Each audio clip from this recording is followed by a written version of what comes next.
siang-siang minum bis alpukat kayaknya segar sekali. Karena jam salam dijawab kurang semangat, saya ulangi sekali lagi. Assalamualaikum warahmatullahi wabarakatuh.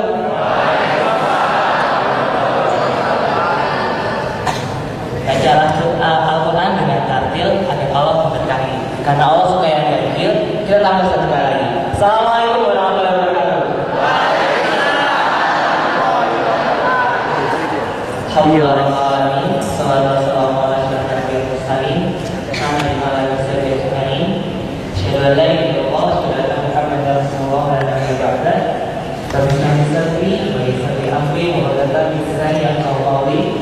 segala puji hanya bagi Allah atas rahmat dan karunia-Nya bisa saya kumpulkan kali ini dalam keadaan sehat walafiat. Salam serta salam dihantarkan kepada Rasulullah SAW atas perjuangan Allah tidak bisa menapa itu. Ya, bicara soal pernikahan ini pasti ada seminar yang paling biasanya seperti ini dan ternyata benar. Karena memang pernikahan itu adalah fitrah manusia ya. Siapa sih yang mau nikah? Pasti semuanya pasti mau nikah kan? Nah, hanya saja dalam pernikahan ini ada berbeda dalam pernikahannya. Ada golongan yang melambatkan dan berbagai macam fear factor. Kemudian ada juga golongan yang menyegerakan dengan berbagai persiapannya. Namun ada juga yang bergesa-gesa melalaikan beberapa hal yang penting. Nah, setelah ini kita akan kupas tentang bagaimana sih persiapan nikahan itu. Soal dengan bicara yang sangat spesial ya, kalau tidak asing lagi, yaitu beliau adalah Salim Afif. Ada yang tahu Ani itu apa? Ani itu adalah Ahuku. Salim Ahuku kita. Artinya adalah saling saudara kalian di jalan Allah. Ini adalah nama populer beliau. Kalau nama aslinya mungkin tidak ada di sini. Ya, kesempatan kita beliau di Jakarta 21 Maret 1984. Alamat rumah Jalan Jodoh Kalian nomor 18 NG 3. Nama HP beliau bagi yang ditanyakan 0813 2808 6636. Email beliau SAFILLAH_02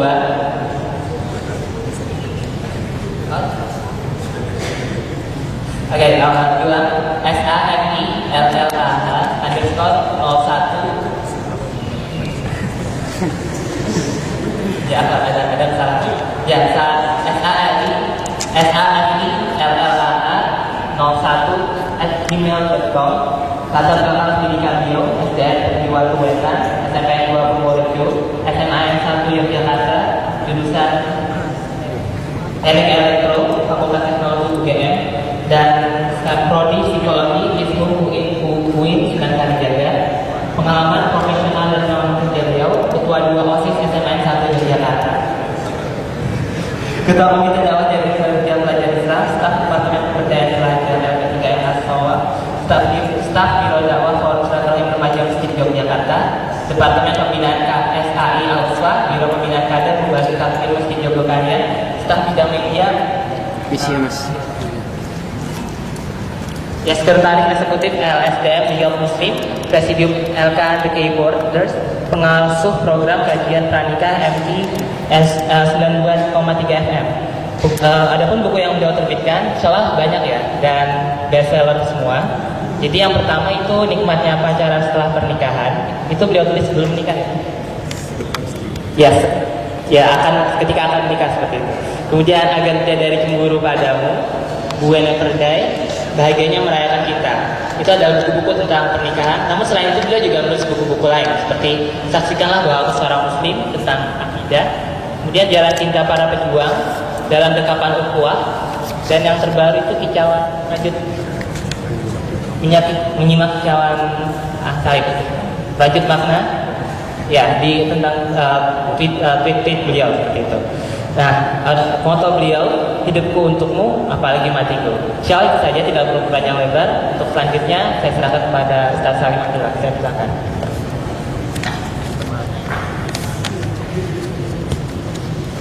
Alhamdulillahi haqqa hamdi. Alhamdulillahi hamdan katsiran tayyiban mubarakan fihi.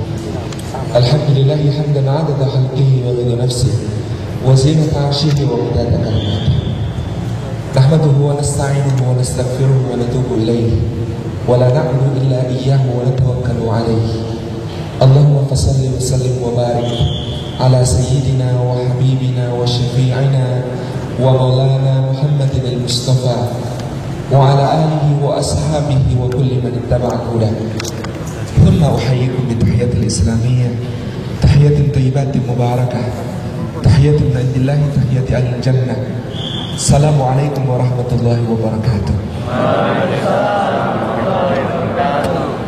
Puji syukur kehadiran Allah Subhanahu wa Ta'ala.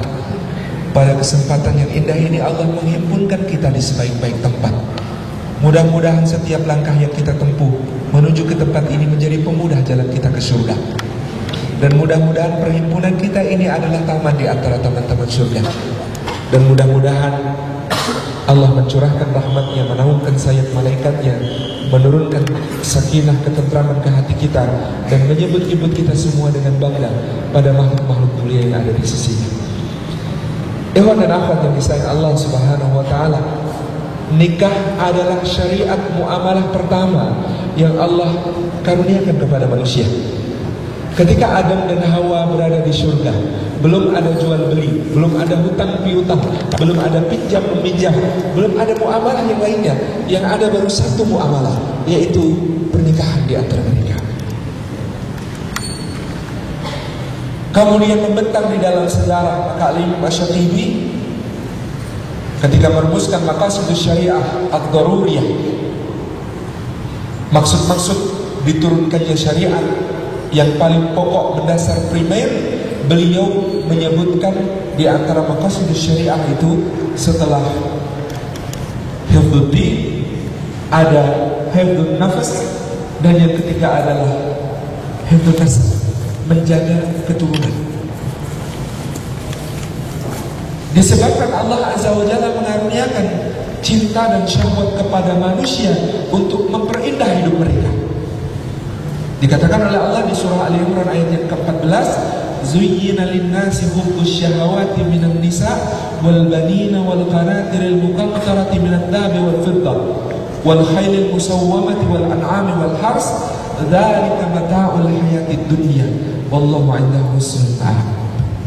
Allah menyatakan bahwasanya kita diberi bekalan untuk merasakan keindahan hidup di dunia itu di dalam soal-soal pasangan hidup.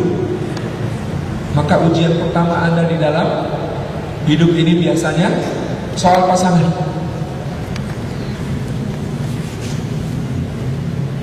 Wal banin, kemudian anak-anak.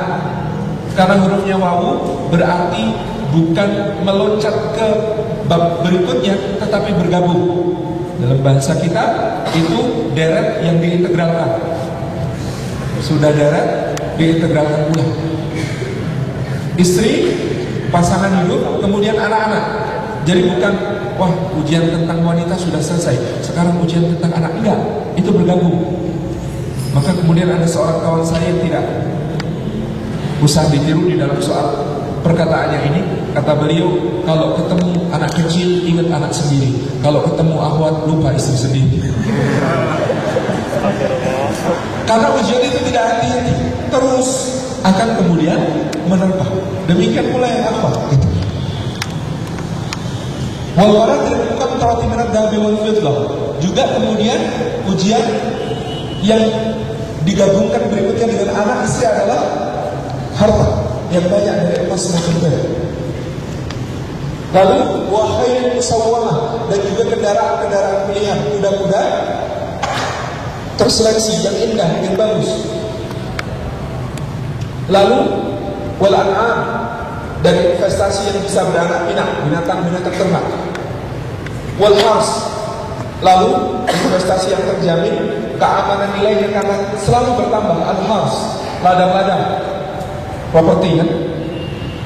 Jadi ketika dulu iblis mengatakan ana khairun minhu, saya lebih baik daripada Adam, ya Allah, kau ciptakan Adam dari tanah, kau ciptakan aku dari api.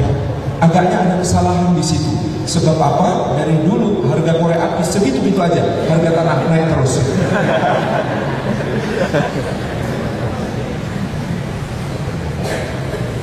Allah jadikan semua itu sebagai mata oleh hayat di dunia. Memang pengindah kehidupan kita di dalam dunia ini. Maka dia adalah nikmat, karunia sekaligus ujian bagi kita. Ada hubu syahwat, cinta yang syahwati. Maka perhatikan, jangan percaya ada orang yang mengatakan cintaku platonik, tidak pakai syahwat. Yang seperti itu tidak layak dijadikan suami. Kalau cintanya nggak pakai syahwat, padahal Allah mengatakan hubu syahwat, cinta yang diikuti keinginan untuk memiliki, menguasai, menikmati. Itu yang sempurna justru sebagai karunia Allah SWT. Maka dijadikan syariat Allah an-nikah sebagai tempat terindah untuk mewujudkan itu.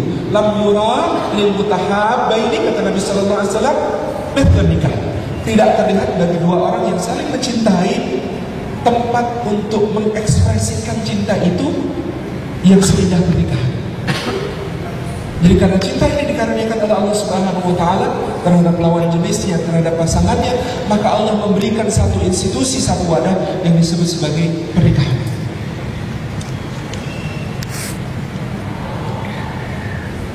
Syarat asasi tentang pernikahan ini, maka Hasan al-Banna rahimahullah ta'ala menjadikan nikah itu sebagai maratibul amal kedua dalam mengembalikan kejayaan dinul Islam.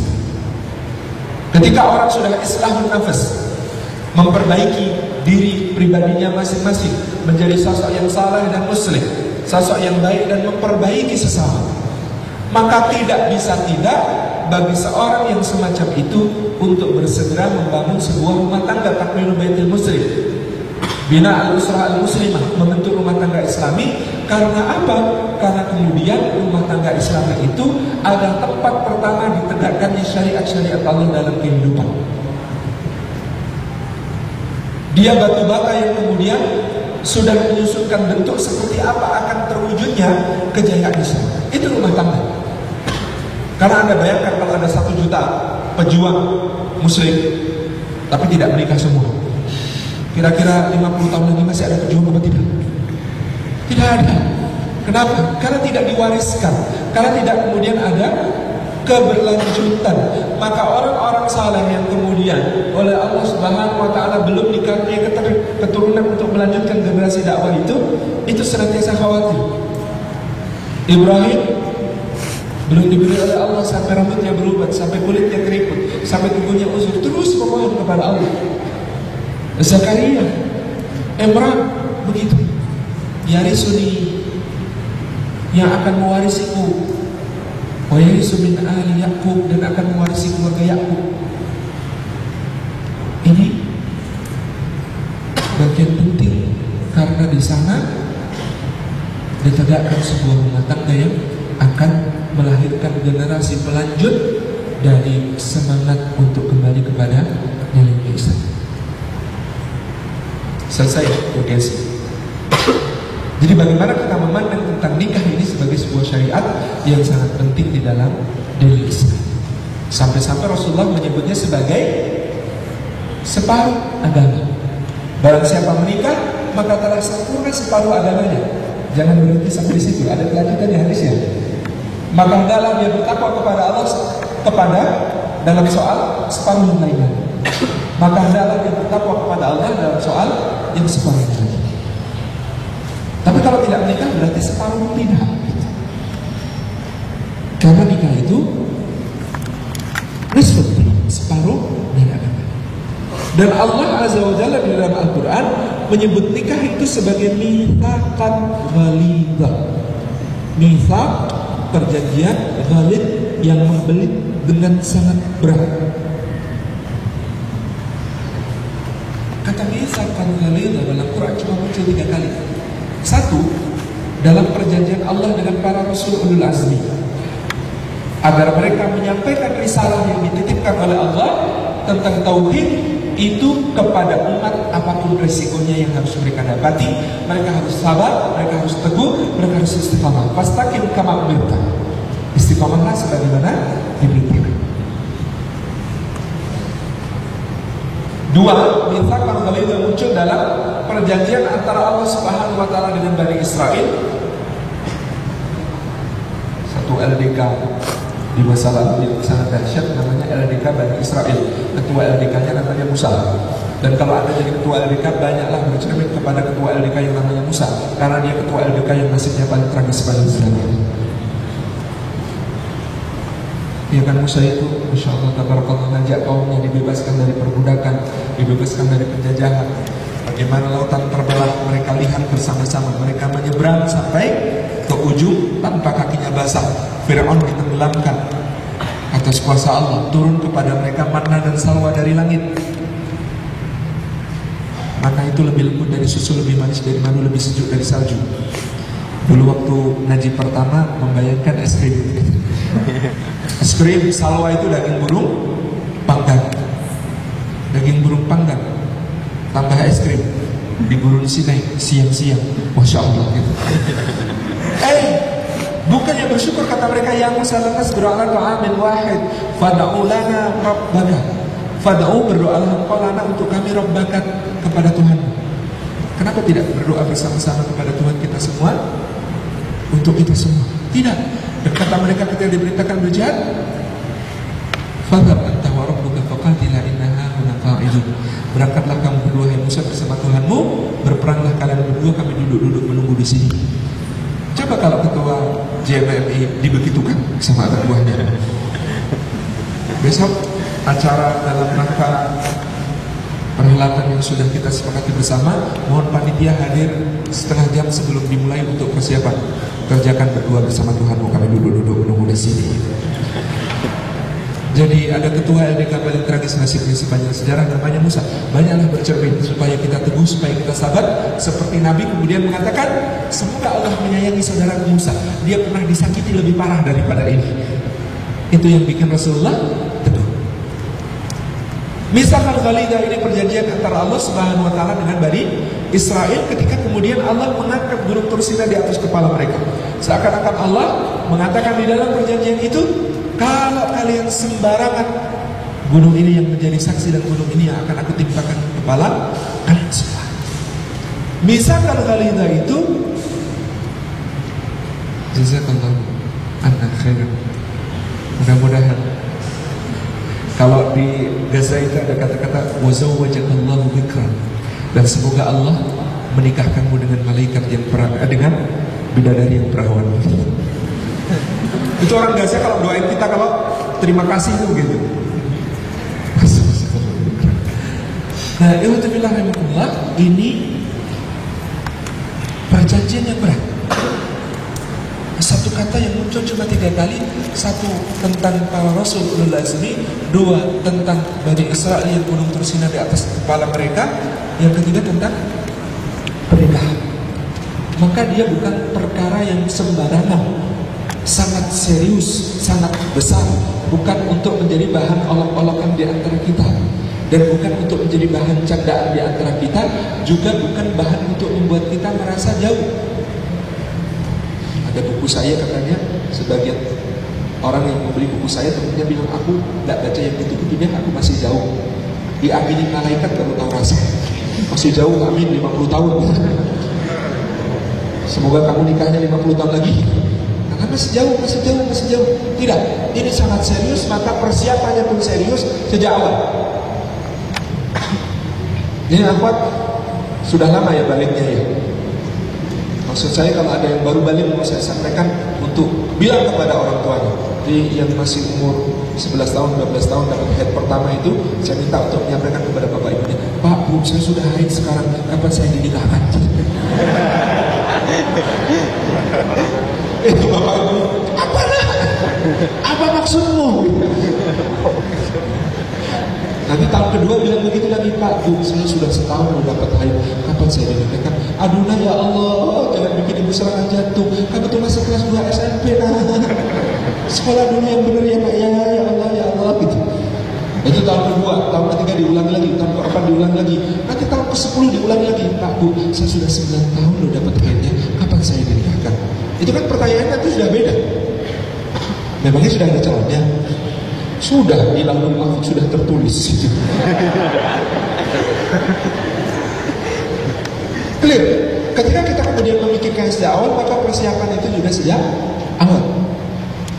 Dan kalau kita mempersiapkan sejak awal, sebenarnya itu bukan cuma untuk pernikahannya, tetapi sebenarnya dia menjadi trigger, menjadi pemicu bagi pendewasaan kita. Kenapa? Kalau yang dipikirkan soal tanggung jawab, serius, pasti tambah dewasa. Nikah itu kan soal tanggung jawab. Sementara kalau yang dipikirkan soal having fun-nya, asik dia punya pacar, dia bisa curhat tiap hari, bisa jalan-jalan, makan-makan, gitu. Yang tumbuh bukan kedewasaan. Demikian pula ikhwan yang baru balik segera sampaikan kepada orang, Pak Bu, mulai sekarang saya mau segera menikah. Tetapi ini proses dari pendewasaan kita, mempersiapkan diri itu.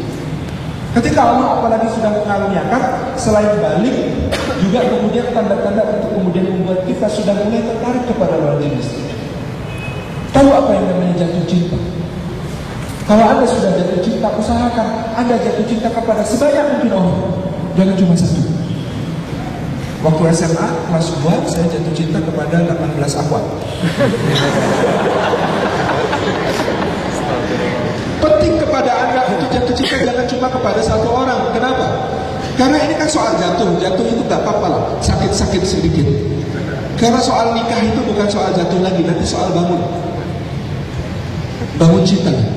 Yang terpenting kan nanti di sana. Kalau soal jatuh, mohon maaf, jatuh cinta itu biasanya soal cinta lokasi. Kita ini sadar atau tidak sering terjebak cinta lokasi kan? Waktu SMP ada yang paling ganteng, ya Allah ganteng banget. Waktu SMP, masuk SMA yang paling ganteng di SMP masih paling ganteng di SMA? Enggak, sudah beda lagi. Apalagi dari SMA masuk ke ITS, sudah beda lagi standarnya. Ilmu juga begitu. Ini kan kapasitas, saya kapasitasnya berbeda lagi. Jangan juga kapasitas ITS.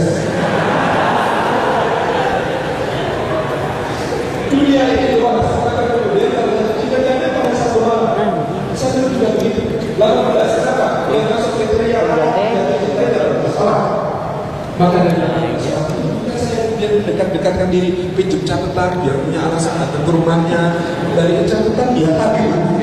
Ini alon-alon yang melawan ngomong. Lah, tas gunung-gunung mas. Oh, berarti juga kota. Juga kota. Enggak, tas ning kono ning jopo lali mau minta lebokne kok. Oh, iya. Si kota, dekat kota ngelambe-lambe ke kamera. Iya,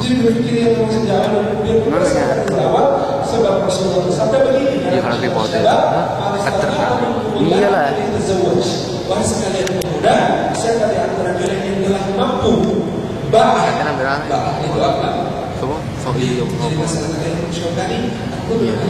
Kemampuan untuk melakukan hubungan seksual saja itu sudah disebut ditambah sedikit hal lagi yaitu kemampuan bahar dan nafkah.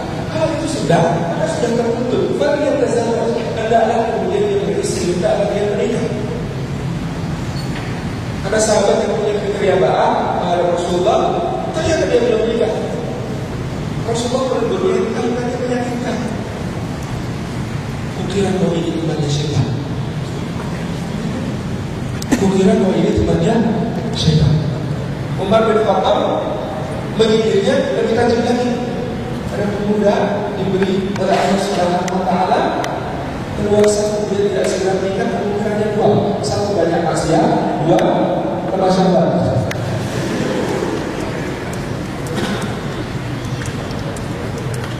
Mohon ini yang paling-paling tidak apa duit atau berapa. Kita semua, kita mau tahu dari masalah asal sebab yang namanya pernikahan itu lebih mudah bagi kita untuk menundukkan pandangan dan menjaga kehormatan. Wa man lam yastati' fa'alaihi bis-shawm. Ini jalan darurat pengecualian kecil saja, tidak untuk semua, yaitu puasa. Baik nabu lalu hijab, puasa itu akan menjadi benteng bagi.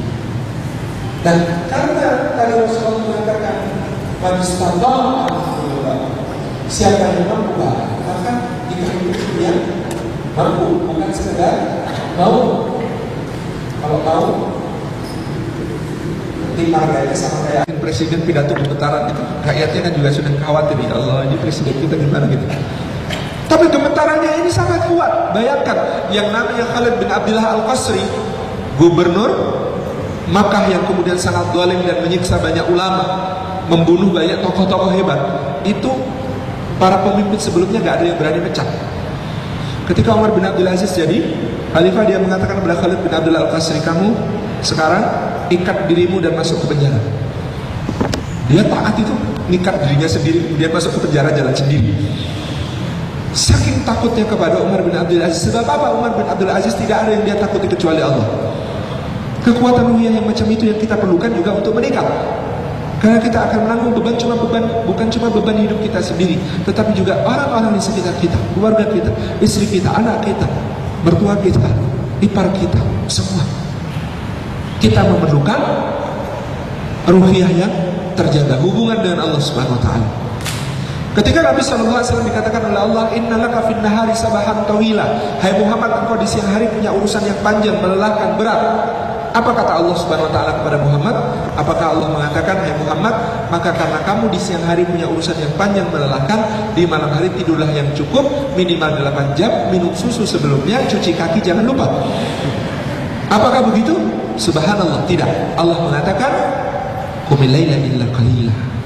Justru di malam hari itu tegaklah untuk bangkit menghadap Rabbmu kecuali sedikit saja. Warattilil Qur'ana tartila, dan baca Quran itu dengan tartil. Apa makna tartil? Ada haknya hati untuk mentakzimi Allah karena mengucapkan firman-Nya Allah, ada haknya akal untuk mentadabburi firman Allah, dan ada haknya lisan untuk melafalkan dengan benar. Itu baru tartil. Belum tartil namanya meskipun makharijul huruf kita sempurna, tajwid kita sempurna, tetapi kalau hatinya tidak takdim dan akalnya tidak tadabbur, kata Ibnu Taimiyah, itu belum tartil. Kekuatan tartil itu di situ. Itu kekuatan ruhiyah. Maka menyambungkan diri dengan Allah Subhanahu wa taala adalah hal yang sangat penting. Ibunda kita Aisyah radhiyallahu anha mengatakan, nikah itu sesuatu yang sensitif, peka. Maka tergantung bagaimana masing-masing pribadi berhubungan dengan Allah untuk meraih keberkahannya. Di tataran amalnya, kemudian bagaimana memperbaiki hubungan dengan Allah melalui aktivitas ruhiyah itu. Tetapi ada juga tataran ilmunya. Di dalam persiapan ruhiyah itu, bagaimana kita memahami konsepsi-konsepsi itu dengan benar. Bahwa misalnya jodoh itu sudah tertulis dalam Lauhul Mahfuz sebagai rezeki untuk kita. Karena jodoh itu sudah tertulis sebagaimana rezeki telah tertulis, maka Nabi mengatakan tidak mungkin mati seorang hamba kecuali telah disempurnakan baginya rezekinya. Kalau kita sudah tertulis, maka sekarang ujiannya tinggal bagaimana cara mengambilnya. Dalam soal jodoh itu tinggal bagaimana kita mengambilnya. Mau diambil jalan halal atau jalan haram, dapatnya itu juga gak mungkin tertukar, yang beda rasanya. Maksud saya begini, kalau jodoh dari Allah Subhanahu wa taala itu kita ambil dengan jalan yang tidak diridhai Allah, maka kemudian cara Allah memberikannya juga dengan cara tidak meridhai. Kalau kita mengambil dari jalan yang diridhai Allah, maka Allah memberikannya juga dengan jalan yang diridhai. Loh, sama-sama 10 juta, itu kalau cara memberikannya berbeda-beda rasanya. Anda bayangkan ada 10 juta dalam amplop warna coklat, wangi, harum, diserahkan sambil tersenyum. Mudah-mudahan manfaat ya, ini cuma 10 juta, mudah-mudahan manfaat, terima ya. Bandingkan dengan 10 juta yang bentuknya uang receh 500-an rupiah semua, di dalam kantong yang baunya busuk, dilempar kepada kita sambil mencaci maki. Sama-sama 10 juta, beda rasanya. Sama-sama namanya Fatimah, bisa beda rasanya kalau cara mengambil kita berbeda. Apa yang sudah tertulis dalam Lauhul Mahfuz itu yang kemudian kita. Maka doa yang terbaik itu doa istikharah. Allahumma inni astakhiruka bi'ilmik. Ya Allah, aku memohon pilihan dengan ilmumu, bukan ilmuku. Kenapa? Ilmuku terbatas, sering terjebak cinta lokasi, taunya juga soal zahirnya, nggak tahu di belakang kayak apa. Ya Allah, maka aku meminta pilihan dengan ilmumu, bukan ilmuku. Wa astaqdiruka bi qudratik, dan aku memohon pilihan dan aku memohon ketetapan dengan kekuasaanmu, bukan kekuasaanku. Atas apa kekuasaanku bisa memaksa orang untuk menikah denganku dan mencintaiku? Tidak bisa. Hati milikmu ya Allah. Hati itu engkau bolak-balikkan sekehendak hatimu ya Allah. Maka yang paling membenciku pun bisa berubah menjadi paling mencintaiku. Yang paling mencintaiku pun bisa berubah menjadi yang paling membenciku. Maka wa astaqdiruka bi qudratik, aku memohon ketetapan dengan kekuasaan. Banyak enggak yang waktu sekolah itu ejek-ejekan terus akhirnya jadi suami istri? Banyak. Banyak enggak yang kemudian ketika masih sekolah itu akrab, deket, sudah kenal luar dalam, akhirnya tidak menikah? Banyak. Maka Allah Subhanahu wa taala yang memiliki hati, minta itu kepadanya. Maka enggak perlu berdoa itu maksain. Ya Allah, kalau dia memang jodohku, nikahkanlah kami. Kalau dia bukan jodohku, jodohkanlah kami. Apalagi ditambahi, kalau dia jodoh orang lain, putuskanlah jodohnya dan jodohkanlah denganku.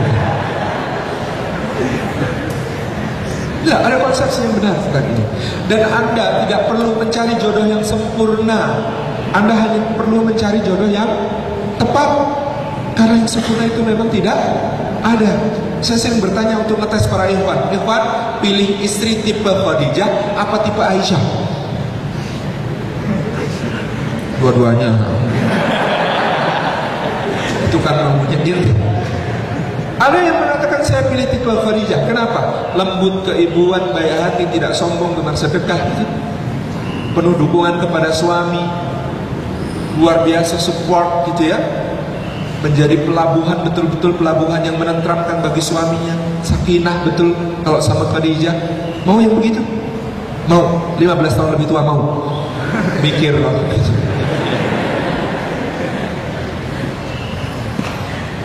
Atau tipe Aisyah saja ya.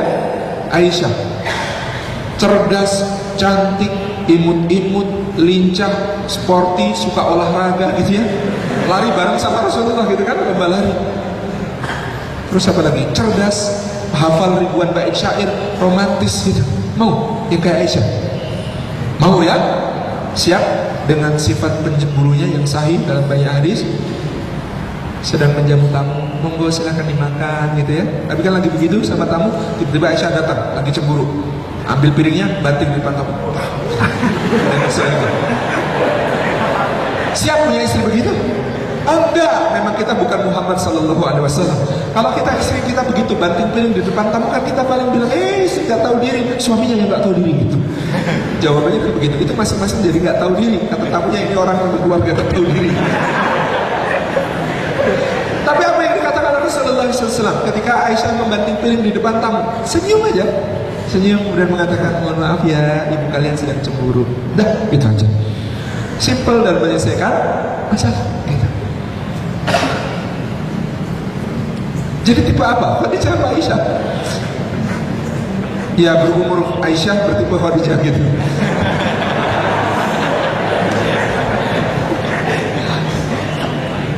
Maksud saya adalah bahkan Rasulullah Muhammad SAW yang sempurna saja tidak diberikan wanita yang sempurna juga oleh Allah Subhanahu wa taala.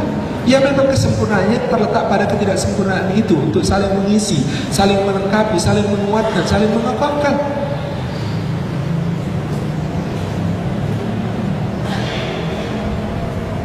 Maka istikharah itu menjadi hal yang paling penting ketika Anda menentukan siapa yang akan menjadi pasangan hidup Anda. Memilih karena Allah Subhanahu wa taala. Ingat hadisnya menyebutkan tukahul mar'ah li arba. Itu kalimat awalnya cuma menunjukkan fenomena. Wanita dinikahi 4 hal. Ini bukan anjuran, ini fenomena. Fenomenanya wanita itu dinikahi karena kecantikannya, karena kekayaannya, karena keturunannya, dan karena agamanya. Itu memaparkan fenomena, bukan saran. Sarannya cuma satu. Fakhtar dzat din, maka pilihlah yang memiliki agama. Karibat yadak, engkau akan beruntung. Maka persoalannya cuma soal agama.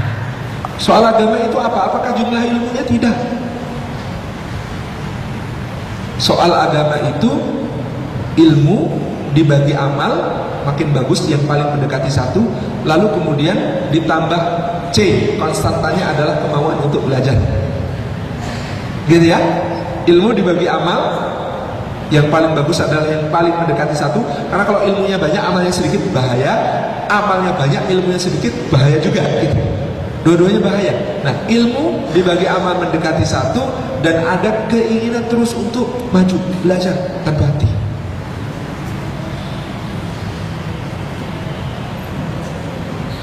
Itu kan masih abstrak ya. Itu masih abstrak. Realnya kayak apa? Kan agama itu tercermin dari akhlak, tentu saja.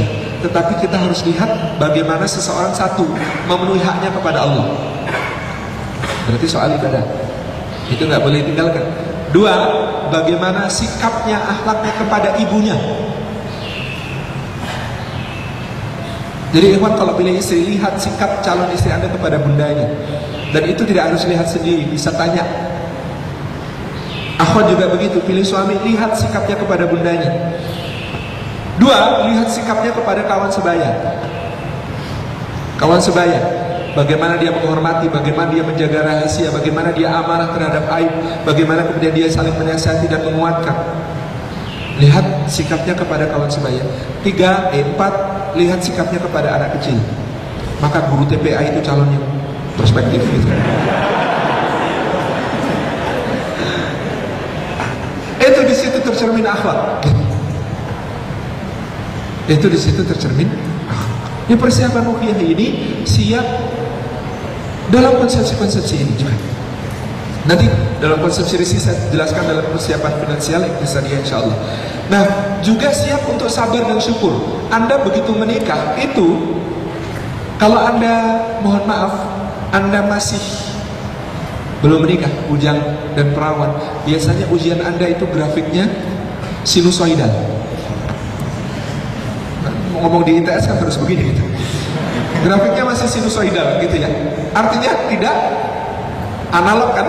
Artinya analog. Jadi ya menderita nggak menderita banget gitu ya.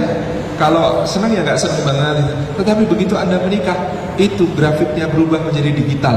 Cuplek otak-otak gitu. Serius, nikmat atau musibah, itu saja pilihannya. Makanya kalau kita menikah itu kita didoakan barakallahu lak wa baraka alaik wa jama'a bainakum fi khair. Semoga Allah berkah kepadamu, memberikan berkah kepadamu dalam hal yang membahagiakan, dan semoga Allah memberikan barakah atasmu dalam hal yang menyedihkan. Lupa ada doanya untuk yang menyedihkan segala. Karena memang saya juga mengubah cerita kalau kemudian membacakan cerita-cerita dari barat untuk anak saya. Kan biasanya pangeran dan putri menikah, mereka hidup bahagia selama-lamanya gitu. Itu kalau anak saya ubah ceritanya, pangeran dan putri menikah. Kadang-kadang mereka mendapat nikmat lalu bersyukur, kadang-kadang mereka mendapatkan musibah lalu bersabar. Alhamdulillah gitu. Sekarang ketika sudah membaca protes, kok nggak kayak gitu bacaannya? Karena mereka, pangeran dan putri menikah, mereka hidup bahagia selama-lamanya itu hanya terjadi kalau pangeran dan putri menikah lalu meninggal husnul khotimah langsung pada saat di pelaminan. Itu baru akan hidup bahagia selama-lamanya. Kalau masih hidup di dunia, nggak mungkin bahagia selama-lamanya itu. Pasti ada sedihnya, ada dukanya, ada masalahnya. Maka doanya barakallahu wa barakalaik wa jama'a bainakum fi khair. Bukan birrafai wal banin, bukan semoga bahagia dan banyak anak, karena itu bukan puncak kebaikan meskipun itu baik. Bukan moga-moga langgeng ya gitu.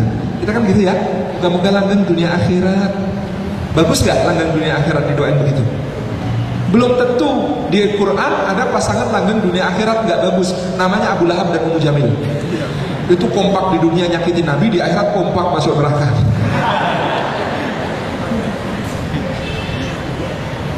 Siap untuk bersabar, siap untuk bersyukur. Dan Anda memulai itu sebenarnya dengan sederhana. Saya ringkaskan dalam soal ilmu ini pemahaman sederhana. Anda memulai pernikahan jangan dengan ekspektasi, tapi dengan obsesi. Apa bedanya itu? Kalau ekspektasi itu gini loh, wah enak ya nikah, nanti kalau capek ada yang mijitin, kalau lapar ada yang masakin, haus ada yang bikinin minum, baju kotor ada yang nyuciin. Nah itu namanya ekspektasi. Makin tinggi ekspektasi Anda, makin besar kemungkinan Anda kecewa. Serius. Itu namanya ekspektasi.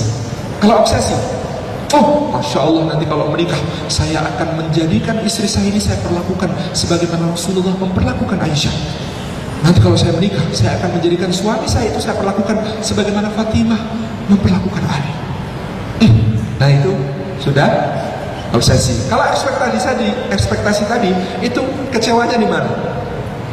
Masalahnya kalau lapar ada yang masakin, capek ada yang mijitin, baju kotor ada yang nyuciin. Itu tidak mungkin terjadi kecuali Anda menikah dengan tukang laundry, juru masak, dan tukang pijit gitu.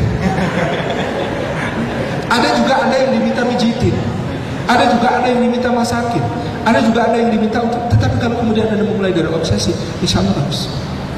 Pernah nonton film dan baca novelnya ya, KCB ya, Ketika Cinta Bersambung gitu. Mohon maaf kan nanti gitu. Untuk menggambarkan apa itu ekspektasi dan itu apa itu obsesi. Kalau Ikhwan baca KCB, nonton KCB masih kalimat di dalam hatinya adalah enak dia punya istri kayak anak ataupun Nisa, itu namanya masih ekspektasi. Tapi kalau Anda mengatakan saya harus lebih soleh daripada Abdullah Khairul Azam, itu namanya obsesi.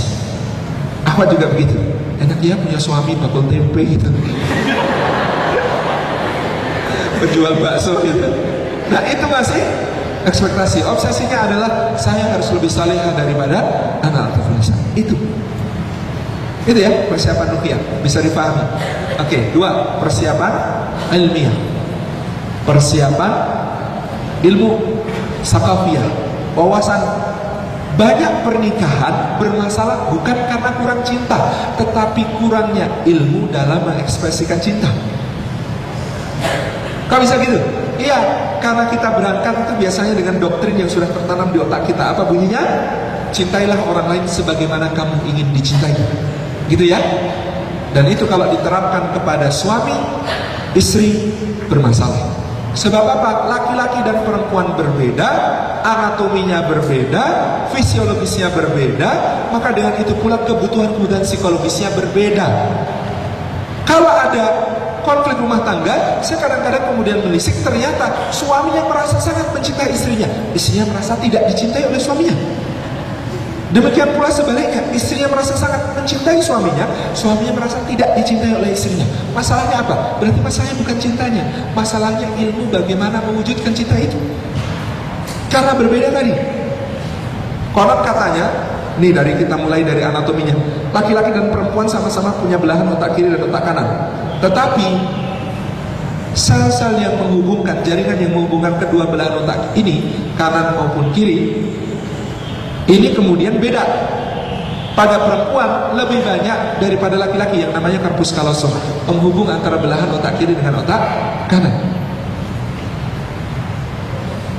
Maka jangan menikah dengan yang otaknya hanya separuh, yang ada otak kanan saja atau otak kiri saja, apalagi otak tengah.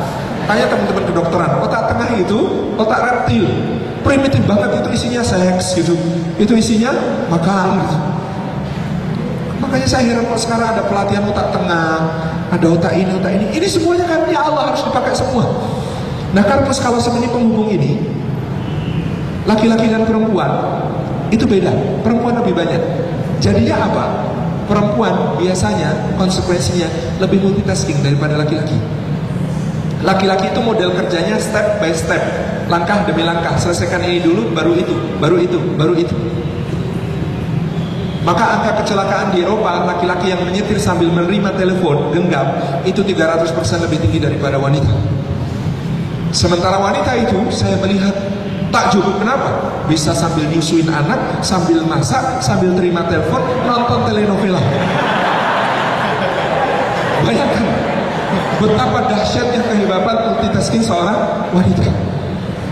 Bisa. Itu juga kemudian mempengaruhi bagaimana cara dia merespon masalah-masalah. Bagi laki-laki, kalau ada masalah itu, fokus, selesaikan. Jadi bentuknya seperti obat nyamuk muter ke dalam. Intinya apa? Itu kalimat khas laki-laki. Jarang-jarang perempuan tanya kalau ada masalah, inti masalahnya apa, akhi? Gak ada. Biasanya laki-laki, inti masalahnya apa, Ukti? Di rapat-rapat LDK kan begitu. Sementara Ahmad gak gitu, seperti obat nyamuk tapi keluar. Sebentar, akhi, jangan disederhanakan, jangan disimplifikasi. Ini masalahnya rumit, terhubung dengan berbagai macam hal yang lain. Nah itu kalimat akhwat biasanya. Betul ya? Betul.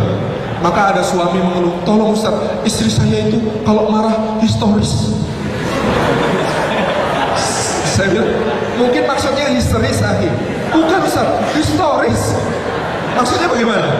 Jadi kalau saya punya satu kesalahan pada dia di hari itu, di waktu T gitu, di detik itu juga, pada saat itu salah saya adalah A, dia kemudian ketika marah itu bisa ingat kesalahan saya dari yang seminggu yang lalu, sebulan yang lalu, setahun yang lalu, bahkan 10 tahun yang lalu. Itu dihubungkan semuanya gitu. Obat nyamuknya keluar. Maka cara menangani masalah ini juga berbeda. Pada laki-laki menyendiri, kontemplasi, rumuskan solusi. Itu laki-laki. Perempuan menyelesaikan masalahnya, meringankan tekanan-tekanannya dengan cara pertama, nangis. 2, curhat. Maka laki-laki yang tidak mengerti ilmu tentang cinta, salah satu cirinya adalah kalimatnya berbunyi, buat apa nangis? Nangis itu tidak menyelesaikan masalah. Itu ciri laki-laki yang tidak ngerti ilmu tentang cinta. Buat apa menangis? Menangis itu tidak menyelesaikan masalah. Banyak ya yang sering ngomong begitu ya. Itu tidak ngerti perempuan. Padahal ini rahasia. Saya sampaikan kepada Anda, harganya mahal. Ini rahasianya Casanova, rahasianya Don Juan, dan playboy-playboy di seluruh dunia.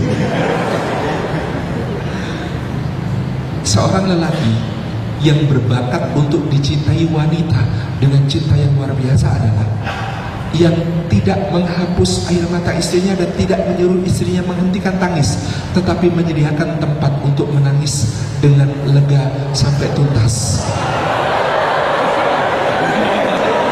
Di mana tempat itu? Di sini. Kalau Anda bisa menyediakan tempat untuk menangis yang paling lega, paling tuntas, sampai kemudian dia merasa nyaman di sini, Anda akan dicintai tanpa syarat oleh istri Anda. 2, apa lagi? Curhat. Nah, cukup ya, jangan dibilang-bilang kemana-mana ya.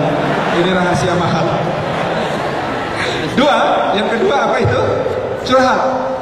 Kita kan gitu ya, meringankan dengan cara bercerita, membagi karena kita ingin dimengerti, ingin dipahami. Maka lelaki yang juga akan dicintai oleh wanita adalah yang pandai mendengarkan. Bukan sekedar mendengar, tapi mendengarkan. Maka keluhan nomor 1 di dunia para wanita, para istri adalah saya merasa tidak didengarkan. Dulu aku dengar Bu, aku dengar, tak ulangi ya gitu. Omonganmu tadi tak ulangi ya. Itu namanya mendengar, bukan mendengarkan. Yang dibutuhkan oleh wanita adalah yang mendengarkan, yang bisa ketika mendengarkan kontak mata, memahami, ada bahasa tubuh. Nah, ya begitu-gitu.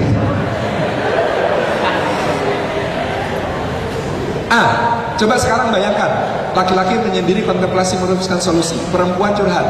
Itu kan gak nyambung. Bayangkan kalau wanita mencintai suaminya, kemudian memaksa suaminya untuk curhat.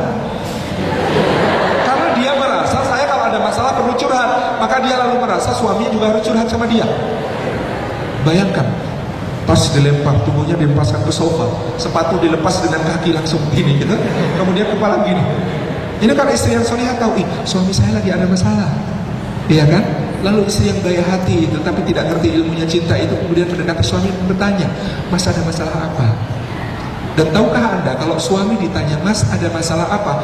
Jawaban semua suami di dunia ini sama, enggak kok Dik, enggak ada apa-apa.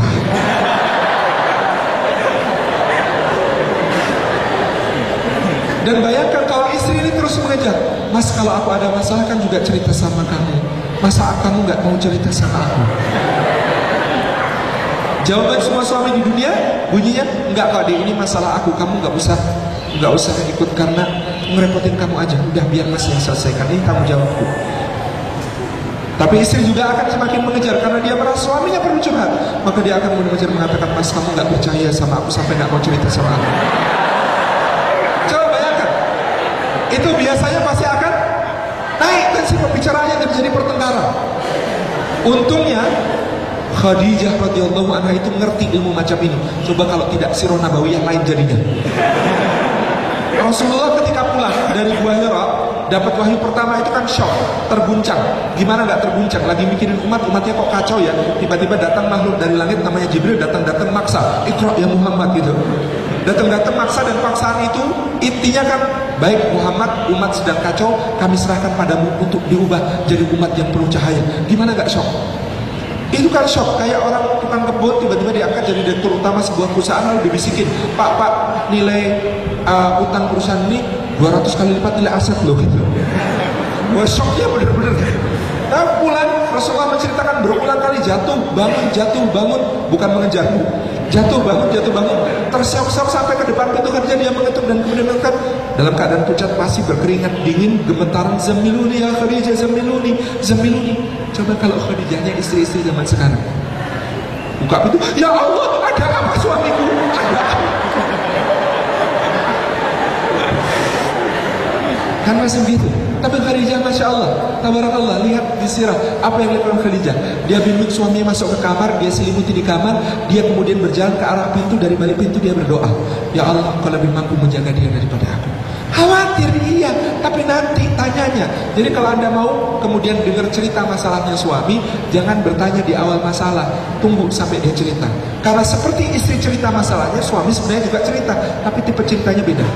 Kalau istri kan, aku capek banget hari ini ya Allah, rumah berantakan, anak-anak rewel, tetangga resek, semuanya tamu gak berhenti, cucian numpuk, piring-piring kotor semua, aku capek banget mas hari ini. Itu tipikal ceritanya istri. Ceritanya suami lain lagi. Ceritanya suami berbunyi begini, dia kemarin sebenarnya ada masalah loh. Ya Allah, masalah apa mas? Tenang deh, sudah mas atasi. Begitu. Itu tipikal ceritanya suami begitu. Nah yang istri tadi, kalau curhatnya begitu, ini juga jadi masalah kalau suami merasa bahwa semua masalah istri itu harus dicari solusinya. Enggak semua masalah istri harus Anda cari solusinya. Mungkin solusi yang Anda butuhkan cuma dengarkan dia dengan baik, dan Anda akan hemat anggaran. Coba bayangkan begini, tadi aku capek banget mas, rumah berantakan, anak-anak rewel, cucian numpuk, piring kotor semua, tetangga resek, tamunya gak berhenti, aku capek mas, capek.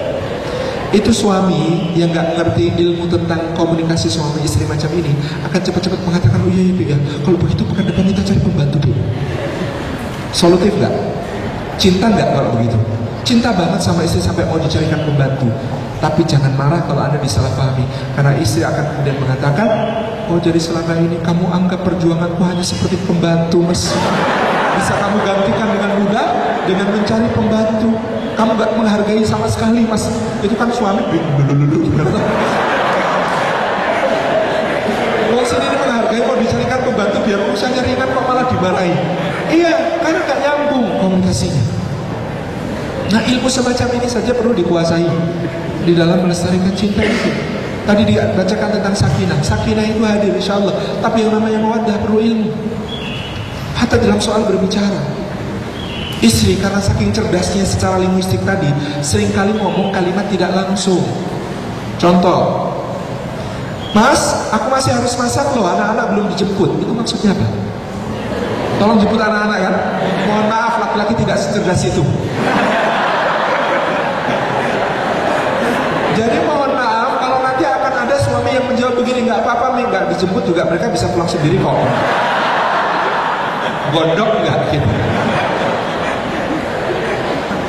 Jadi saya juga pernah mengalami tragedi kalimat tidak langsung di awal pernikahan. Serius, naik motor berdua sama istri gitu ya. Waktu itu umur saya 20 tahun, suami baru gitu ya.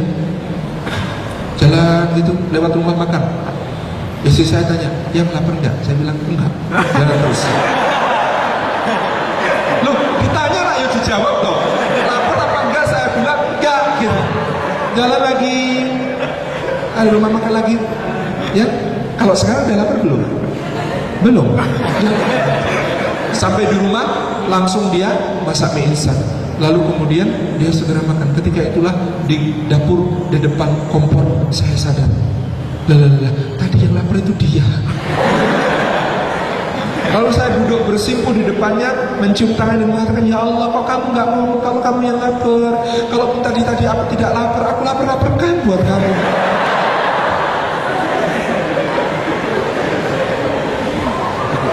tidak langsung bermasalah. Dan banyak istri kemudian mengeluh, misalnya suaminya nggak mau bantuin urusan-urusan rumah tangga. Kenapa? Cara mintanya salah. Nah, ini rahasia lagi, mahal juga harganya. Ini buat Ahmad. Tidak ada lelaki yang tidak bisa dikalahkan dengan cara ini. Kan seringkali ada istri minta, Mas tolong ruang depan disapu ya, aku mau ada pengajian ibu-ibu. Oh ya, itu dia masih tetap pegang koran atau pegang iPad gitu ya. Dan Anda periksa 45 menit kemudian, itu belum beranjak dari tempatnya, masih sama posisinya. Padahal tadi sudah mengatakan, oh iya. Nah, Anda kurang taktis. Taktiknya adalah untuk menaklukkan laki-laki caranya mudah. Dekati dia, kemudian katakan kepada yang sambil menatap wajahnya, Mas tolong ruang depan disapu ya. Oh iya, jangan pergi dulu, tetap di situ berdiri tatap matanya sambil tersenyum. Serius, tidak ada laki-laki yang tidak bisa diperintah dengan cara macam itu. Ini lengkap ya, laki-laki sudah saya kasih rumusnya menaklukkan wanita, wanita sudah saya kasih rumusnya menaklukkan laki-laki. Selesai? Itu ilmu. Ilmu bukan cuma soal ini kan soal komunikasi saja. Setelah soal komunikasi kan ada soal parenting. Bagaimana cara jadi bapak yang baik, bagaimana cara jadi ibu yang baik. Allah mengatakan wal yaqulu qawlan sadida. Untuk anak kita supaya menjadi generasi pelanjut yang kokoh kuat itu caranya dengan takwa dan kalimat yang lurus. Gak boleh belok kalimat kita kalau sama anak. Contoh, ibunya mau pergi, anaknya pengen ikut, tapi karena tidak memungkinkan untuk mengajak, lalu anak itu diserahkan ke pembantu. Lalu pembantunya bilang apa? Nak, lihat nak, cicak nak, ada cicak ya, ya Allah cicaknya bagus ya.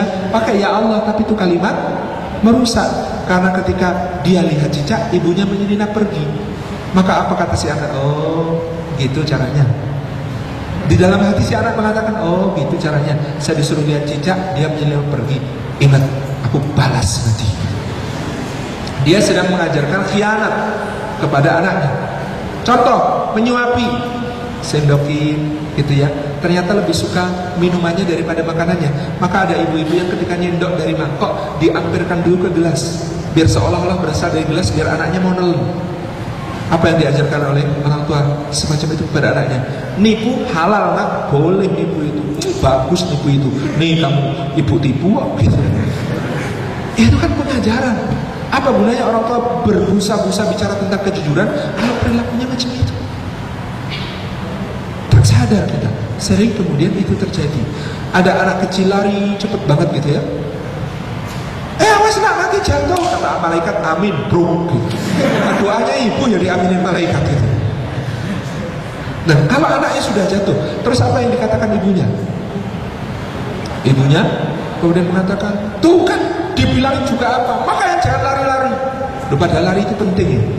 Oh, makanya jangan lari-lari, itu terpatri di benaknya sampai dewasa. Gak boleh lari-lari kata ibu gitu.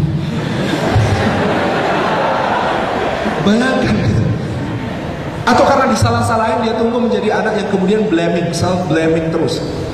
Saya tuh punya di rumah kan ada pengajian anak-anak. Ada satu anak itu kalau ngaji itu dibetulin jadi tanah bukan bang. Aku memang goblok, aku nggak bisa. Loh. Gimana sih ini?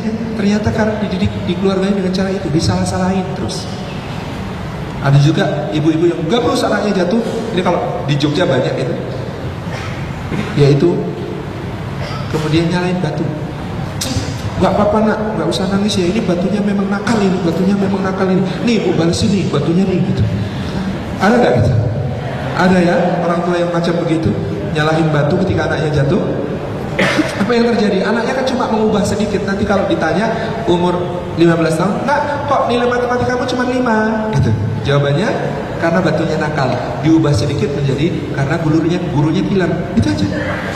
Habis gurunya killer sih bang, selesai. Padahal itu karena dia malas belajar. Tapi dia bisa blaming kepada blaming others. Ada lagi orang tua anaknya jatuh, dia mengatakan, nggak apa-apa nak, nggak usah nangis nak, nggak sakit, cuma kayak gini, nggak usah nangis. Ada yang gitu ya? Ada. Belum tahu sih rasanya dibalas sama anak waktu umurnya yang sudah 70 tahun. Asam urat, encok di mana-mana, sakit pegelimu, luar biasa menyakitkan. Lalu kemudian dia ngeluh sama, aduh nah ya Allah sakit banget nak. Allah cuma kayak gitu, gue nggak sakit. Jangan nangis tau, orang tua kok nangis malu-maluin. Jadi siapa yang duluan durhaka? Orang tua apa anak? Gitu. Orang tua kadang-kadang durhaka. Itu ilmu tentang parenting yang simpel-simpel begitu saja perlu kita ilmui.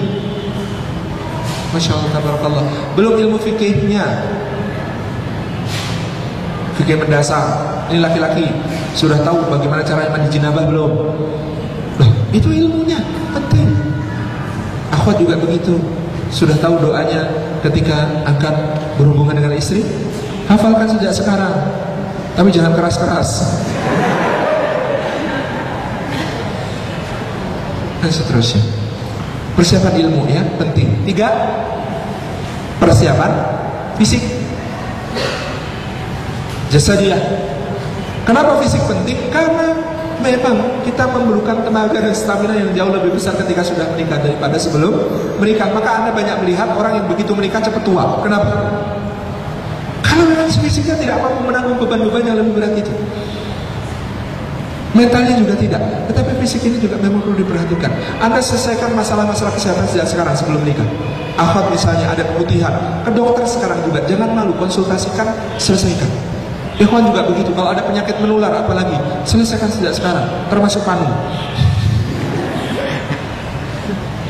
Lakukan perawatan, lakukan olahraga secara teratur. Makanan asupan Anda perhatikan sejak sekarang. Jangan sampai Allah menuntut kelak di akhirat. Lah kamu itu loh, mahasiswa ITS dijadikan untuk menjadi ibu dari anak-anak yang akan membawa kebangkitan Islam di Indonesia. Lah kok menunya kalau pagi sari mie, siang super mie, sore Indomie. Lah isinya anakmu itu dari mana gitu. Nah, hal semacam ini perhatikan dengan baik. Fisik kuat. Dan berhias untuk istri, berhias untuk suami, itu pahalanya besar. Seringkali fisik yang tidak fit ini jadi masalah di dalam pewarisan nilai dakwah. Gini, tahun 2005 saya di bidang pembinaan kader sebuah partai bikin survei untuk persepsi anak kader terhadap aktivitas orang tuanya.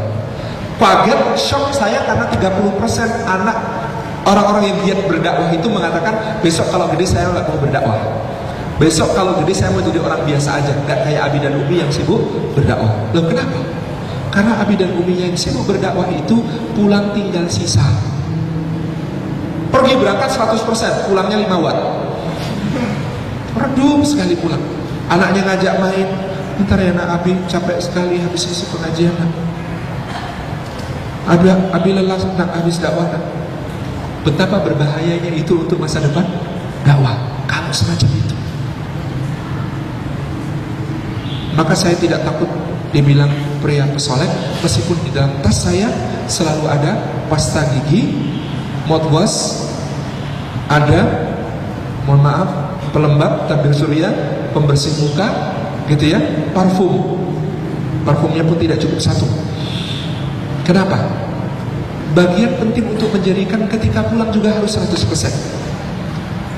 Kalau pulang di bandara itu harus mampir ke toilet dulu, gitu ya, cuci muka dulu bersih, kemudian wajah juga kemudian dirawat sedikit, gitu ya.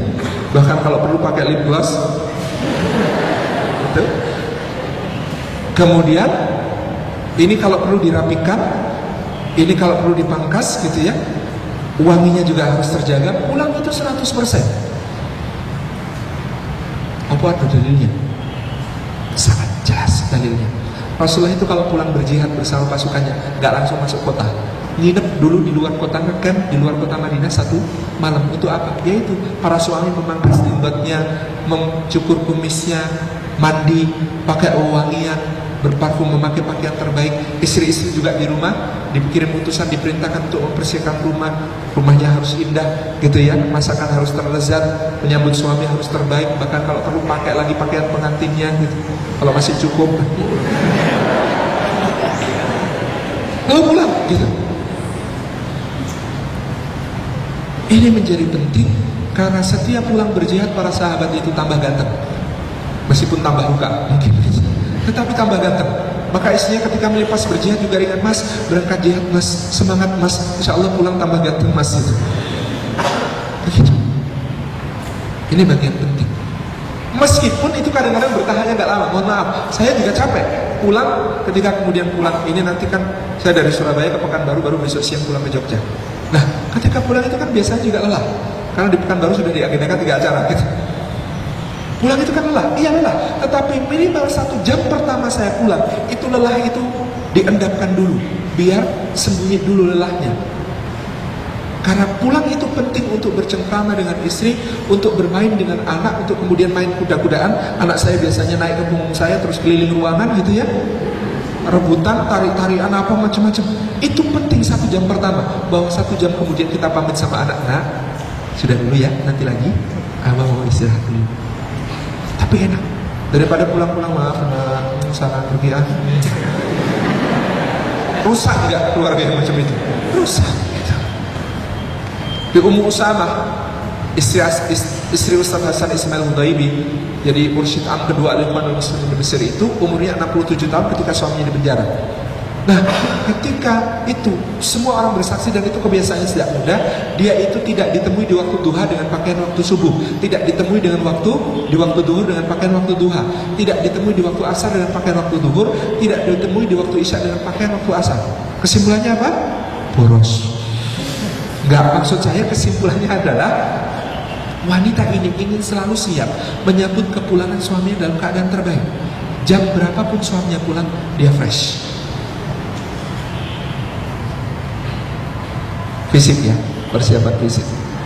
Oke, maka ikhwan, matanya yang cerah gitu ya, sehat, olahraganya cukup. Ba'da subuh pakai 40 ya, 40 sit up, 40 back up, 40 apa lagi?